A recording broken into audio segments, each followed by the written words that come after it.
go! Hello everybody! High Priestess Shakayla, here to bring you this week's lesson on Gaia.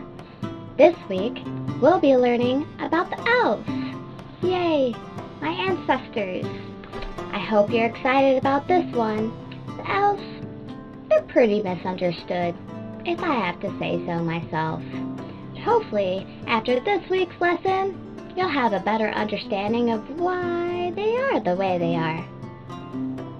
Stay tuned. We'll start with the elves. Elves are generally gifted with magic as their essence is tied to that of the gods. You won't find many elves wondering about Gaia freely. Those who do, more than likely, were banished from their homeland or sent out on a very specific and important task, as they do tend to generally stick close to where they were born. A place of birth holds great importance for the elves, as this is where their power first entered the world.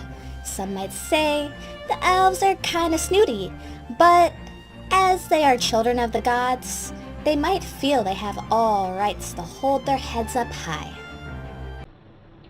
The elves are said to have been born from the gods and the ancients. They are the oldest known race to have walked Gaia after the extinction of the Perlis. The elves are highly religious, and a primary reason religion is still in existence today. It is believed that the elves in the higher monarchy of their kingdom are still able to speak directly to the gods themselves.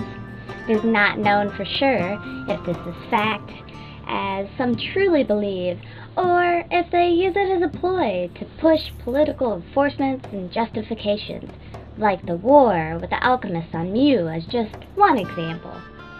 While it is true that the elves had contact with the gods at the birth of the race, it is uncertain if anyone can still contact them directly these days.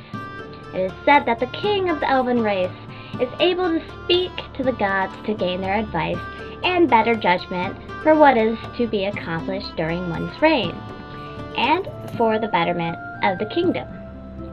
First contact with the gods is made by the elven king when they complete the trials of Exodus and pull the sword of Exodus from the stone of beginnings.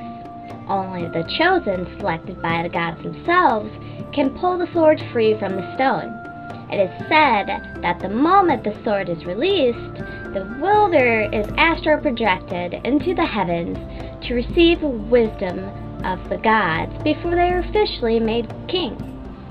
Once they receive the gods' blessings, a sigil will appear upon their body, which is meant to be activated anytime the gods or the king need to get in contact with one another. The gods will not always answer the king's call. However, the king has no choice in answering the gods' calls. The elves are believed to draw their power straight from the gods. This is only half true. While the elves are the kin of the gods, they are also kin of the ancients, which also draw power from the elemental crests. So, when the crests aren't physically present on Gaia, the elves only have half as much power as they usually should. Any power not tied to the relative god becomes inaccessible for them. So how does one become king or queen of the elves? The elven king is not selected by bloodline, though some say that it does help. If your father rules justly, what's to say you won't? The gods determine this. But how? After a king passes, one must summon Myrddin and ask him if they can enter the trials of Exodus.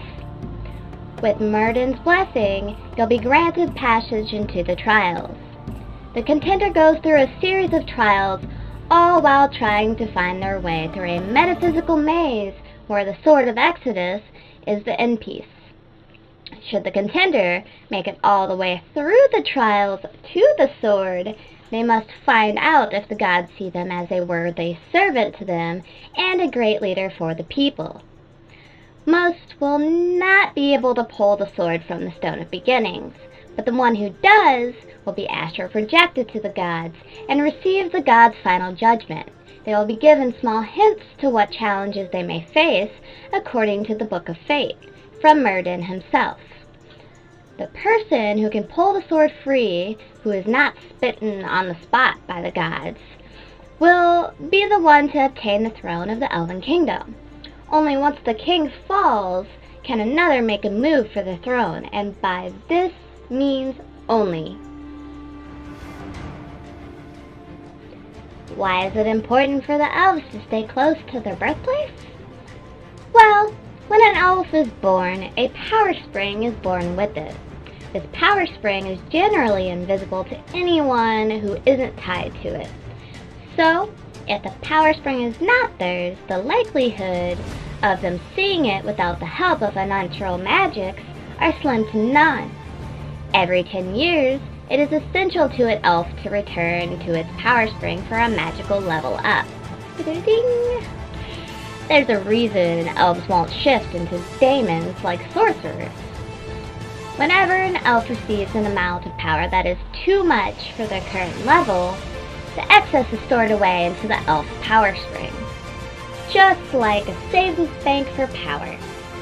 So, when an elf goes to the spring after a decade, they can obtain most, if not all, of that power. Can an elf claim its power boost from the power spring before the 10-year mark? Generally, that's a big no.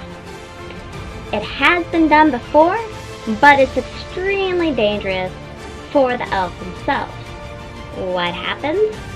The elf's body gets torn to shreds. Fun, huh? Any that may have found a way around the body shredding usually lose their minds indefinitely, as the magic acts like a degrading poison for their brains.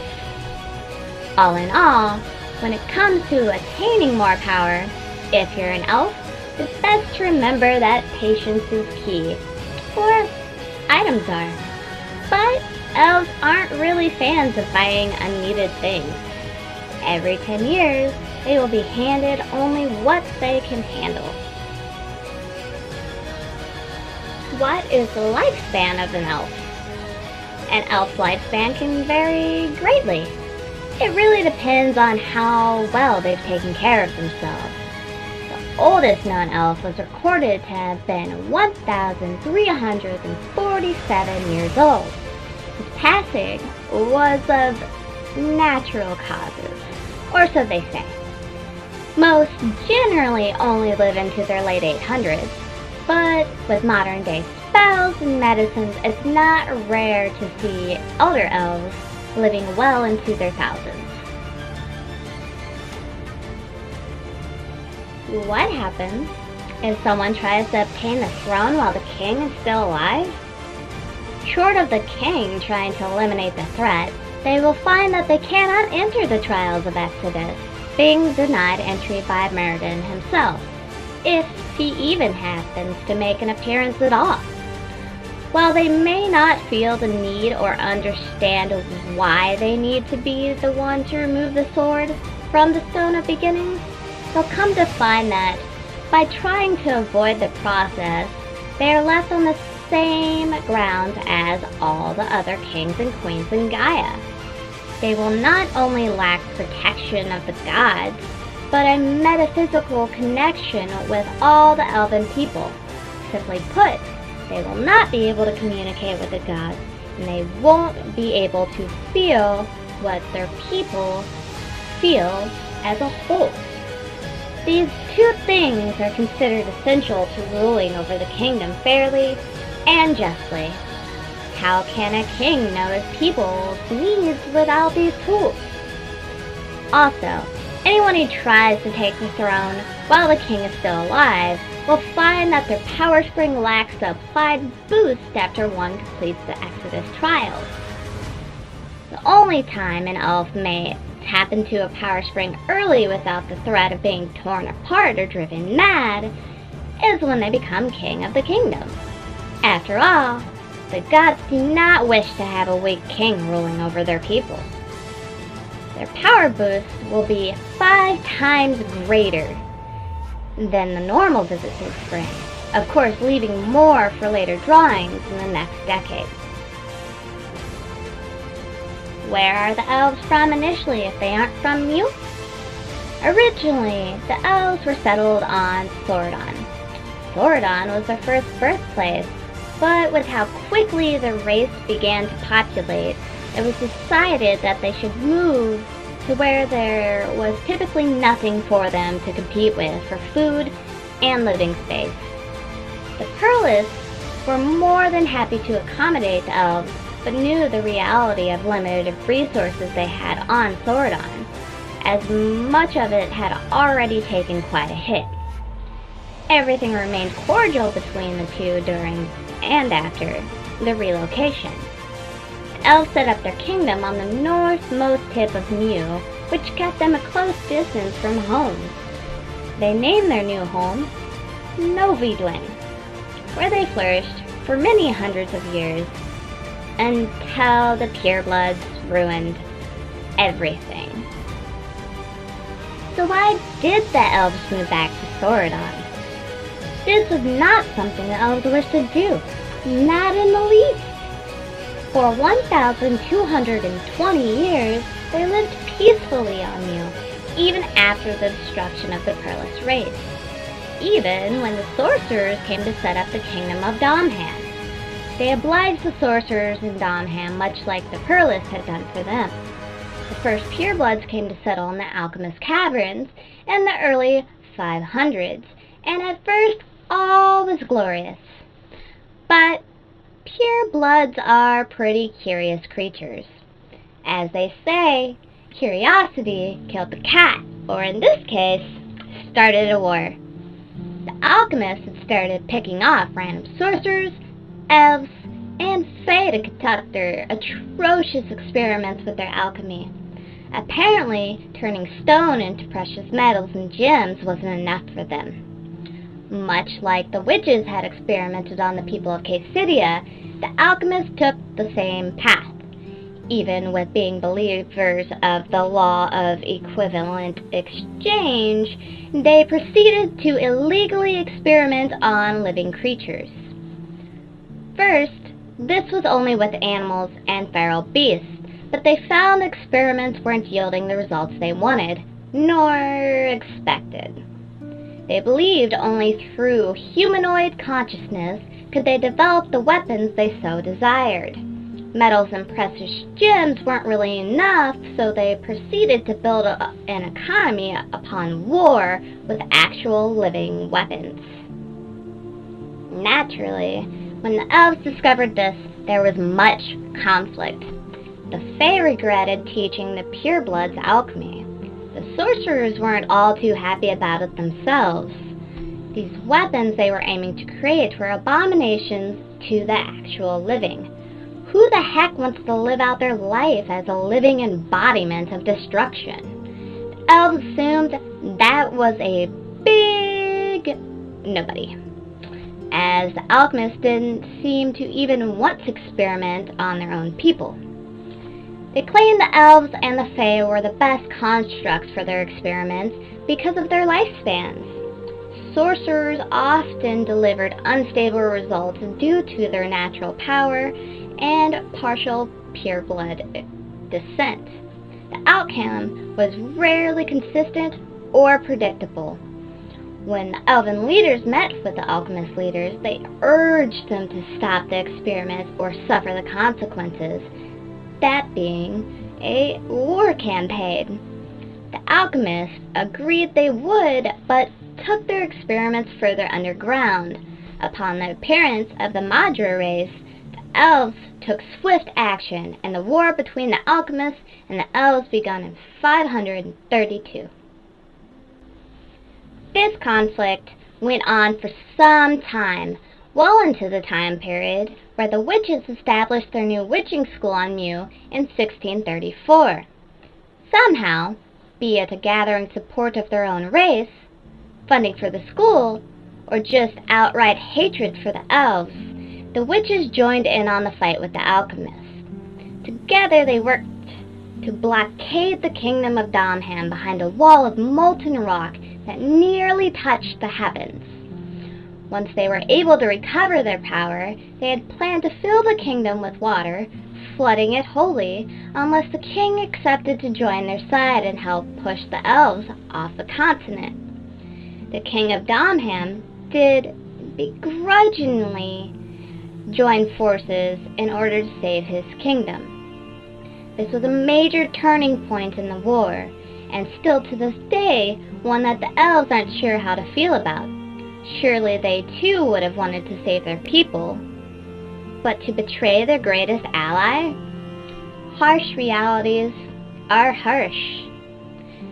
In the 1640s, the Fae abandoned the war, leaving the elves to fend for themselves as they saw fighting for the land as a lost cause. It wasn't until 1650 that the elves finally abandoned Novi Dwyn and moved to the continent of Sordon. It seemed the war was as lost as their land. Why don't the elves and the Fae get along? After the war with the alchemists was lost, the elves held a lot of bad blood for the Fae. The Fae taught the purebloods alchemy in 522, so the elves in turn felt that the Fae were initially to blame for the war ever occurring. Furthermore, the Fae abandoned the elves on Mu towards the end of the conflict and returned to Sordon like cowards. When the elves returned to Sordon with much spite in their blood, they lashed out at the Fae, killing and enslaving them as they took over the eastern side of Sordon. To this day, the bad blood between the elves and the Fae still exists, as the elves never really forgave the Fae for their cowardice in the war with the purebloods, the loss of their kingdom, and the Etherstone. Did the witches and the elves ever get along? For a brief time, very brief time, before the witches joined the alchemist side of the war. Much like the Fae had taken a liking to the purebloods and taught them alchemy, the elves taught the witches how to better control their power and use the power of the ether on a minuscule level. This was where the witches learned the techniques utilized for the summer solstice and winter solstice ceremonies, where they traded half their power in winter to Gaia itself for a greater return of power in the summer. Did the witches ever thank the elves for this? Sure, by joining the alchemists in the war against the elves and forcing the sorcerers to surrender to them and betray the elves in the war. The witches obtained the Etherstone, split it in half, and gave one half to the sorcerers as an apology of sorts, a show of treaty as to not have further conflict with the sorcerers after the war with the elves had ended. Sorta.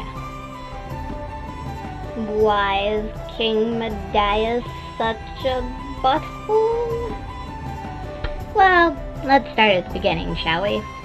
Medaius was born in the early 400s, so that means he was old enough to have witnessed both the birth of the Void and the destruction of the Perilous race. He was quite young when these events occurred, and even still when the purebloods arrived on Gaia.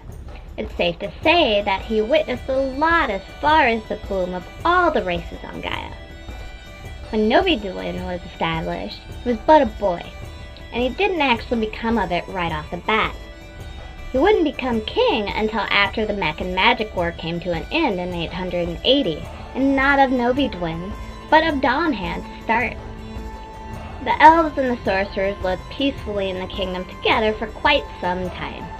To become king of Domham, there was no need to go through the trials of Exodus, as he was not becoming the king of elves at this time. He had obtained quite a bit of respect for his campaign in the Mech and Magic War from the Domham people, so it wasn't a far stretch to think that they were quite happy to have him rule over them at this time. Many lives from both sides of the war were lost, but Medaius led a successful defense of the Domham kingdom, which saved a majority of those who called it home. It wouldn't be until 1280 that he would go through the trials of Exodus to obtain the crown for the Elven Kingdom after the prior king fell or disappeared in a conflict with the alchemists. The first decade was rather trying as he struggled to keep moral high ground with the Elven Kingdom. What helped with this was having the helping hands of the sorcerers of Domham. After his lengthy rule there, and their appreciation of his help in the Mech and Magic War, they upped their force support in Novi Dwin to keep the alchemists from pushing elven lines further north in Mew. It was Medias who gave the headmaster of the witching school approval to build the new school in the northeastern part of Mew in 1634. A lot of the elves questioned this, as the last school in Diepel was destroyed by a series of witches who lost control of their powers simultaneously. Medias promised to teach the witches better control over their powers and planned to introduce them to the power of the ether. There were many who saw this as a bad move, as already the purebloods had been shown the power of alchemy by the Fae, and they had been at war with them for hundreds of years. Medias assured them that this would be a good move, that if they helped the witches, they would be more likely to help them with the alchemist problem, and at long last they could finish the super long-lasting war. This never came to fruition, however. Upon the request of such help, the witches requested to be no part of the war, not wanting to get involved in it as they didn't feel it was their place, nor did they want to fight their own people, even if they were in the wrong. Medias had them agree to be neutral. It wasn't until 1647, though, that the witches joined the fight for Mew, and, unfortunately, on the enemy's side. By the time Medias was made privy to Novi Dwin's neighbors' efforts, it was already too late. What was left of the elves in Domham had been slayed, and the sorcerers of Domham had already flipped sides. 1650, the elves, left abandoned by the Fae, were forced off continent. From 1650 to 1682 began a long road to recovery. The elves had to fight for their stay on Sordon and force the Fae to the west. They weren't really too keen on living with those who had betrayed them. This conflict caused some major discomfort within the elven race. Some families felt that they needed to forgive the Fae, while others pushed for complete annihilation. Medias, however, stood in the middle, feeling that allowing them to live was as forgiving as they needed to be. While he didn't feel the need to completely eradicate the Fae, he did think that they needed to give up the east side of Sordon, as the alchemist conflict was fully and completely the fault of the Fae to begin with. The fact that they abandoned the elves at the end didn't exactly help that case. Any families who wished to harbor the Fae and protect them were considered traitors to their own race and ordered to execution. This caused a lot of strife in the elven community, but essentially, any who oppose Medias pushing the Fae to the west aren't allowed to talk about it today. Because they're dead. Because he killed them. Do the elves run their kingdom as a classic monarchy? Yes, that they do. There are only slight differences in what one may be used to. As stated before, the king or the queen are not selected by bloodline, but rather by the outcome of the trials of Exodus. The heads of the top families within the kingdoms meet with the king to resolve any issues facing them and their townships. And usually it is the king's children who control the major ports and cities in the kingdom. If not their children, then other members in the family or the king's closest advisors may fill this role. The only one to have say over the king is the gods themselves. What is the relationship between the elves and the Cassidians? There isn't much that the elves can't get from the Trade Council, But with what little that they can't, they can receive it through the back door with the Caesidians. The elves don't have a long-standing relationship with them, nor a deep one. It's pretty shallow in that the elves call upon the Caesidian merchants when they're needed, and they deliver said cargo for a little more taro than they are used to. Tension never really existed between the two races until recently, when the Caesidians showed up at the witching school to defend the witches from the elven attack. This assist to the witches perplexed the elves, as it were the witches who cursed their people to begin with, so it's only speculation, but they imagined the Caesidians smelt war on the horizon of the Trade Council and knew that the witches were more likely to back them than the elves, if anything, but only out of pity for their past actions. Are there half-breed elves, or is this frowned upon? Technically, the sorcerers, the fae, and the shapeshifters are half-breeds. With seeing how these races have turned out, the elves have taken to only breeding with one another instead of other races. Since the Alchemist War on Mew, and after the Mech and Magic War, many of the pure-blooded elves were wiped out. The Elven King before Matthias made it law of the land that there would be no more crossbreeding until the Elven people reached an exceptional population percentage. King Matthias never really took this law out of effect, certain that the war for Mew was only on pause until their numbers were high enough to fight again. With the assumption that war was right around the corner, the law was kept intact. Matthias was certain their numbers would plunge again with the start of a new war, which was even more reason to keep their breeding on lockdown. Are there different factions in the Elven race? Factions are determined by family names, and usually it's the richer families that hold the biggest factions. All factions answer to the king as far as what their plans for their people are and their townships. Any who look to betray the king's laws must do so in utmost secrecy, as there are many factions looking to gain the king's favor and all that comes with it. Are all elves fanatics? Are there any who want peace between races? If there's an elf who doesn't believe in the gods and the religion associated with it, they either aren't from Gaia or have been banished from the Elven Kingdom. Denying their religious platform is pretty close to them denying where they came from, as they are children of the gods. Hearing an elf deny their roots is so unheard of, because if they are heard muttering such blasphemy, they are certain to be slayed upon the spot they stand, should another elf be within earshot. Of course the elves wish that everyone would get along, mostly so they can all just leave the elves the heck alone. But for most of them, they only see one way to solve that problem, and that is to eradicate the entire pure-blood race.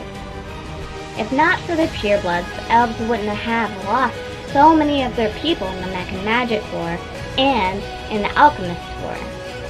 According to the Elven recorded history, all was right with the world until the purebloods arrived with their technology, and sharp discourse for anyone on Gaia, including themselves. The elves see the purebloods as Gaia's ultimate destruction. When it comes to all other races, the elves are pretty indifferent, feeling that the likelihood of them ending each other or themselves was most likely to happen because there is no race as keen on taking care of themselves as them. Many try to act like the elves are just being snobs, and so far in recorded history, this hasn't proven to be untrue. Do the elves believe in slavery? Of all the races in Gaia, the only to openly share their support for slavery are the elves. While some see slavery as a negative thing, most elves are raised to believe that slavery is actually a sign of mercy. When an elf indoctrinates a being into slavery, they are saying that they feel the individual is worth more alive than dead, meaning that they aren't completely useless. The elves treat slaves as though they are children, making sure they are clothed, fed, and have a roof over their head, but they also ensure that they learn the trade they are being taught well, so that they are set to work either for the rest of their life or until they are set free. Most slaves are not elves, and it is not common to see an enslaved elf unless they are orphaned or from a particularly poor family.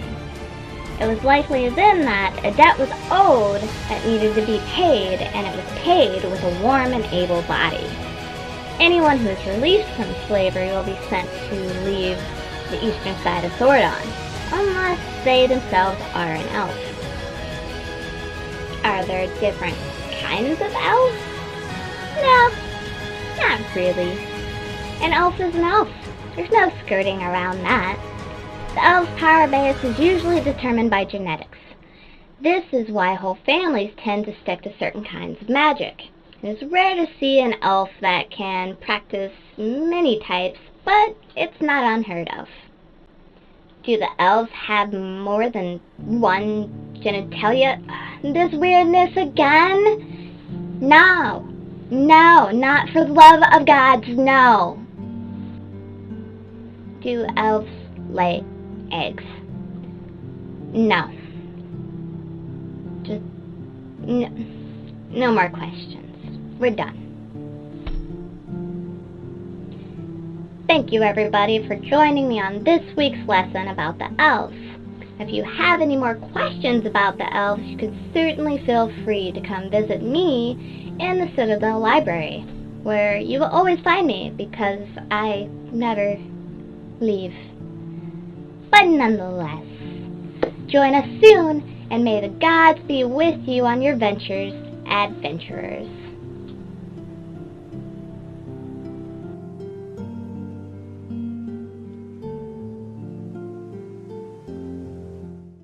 To go through the trials of Exodus, as he was not becoming king of the elves at this time. I'm gonna kill a cat. Go away! I'm gonna kill a cat. I'm gonna eat it.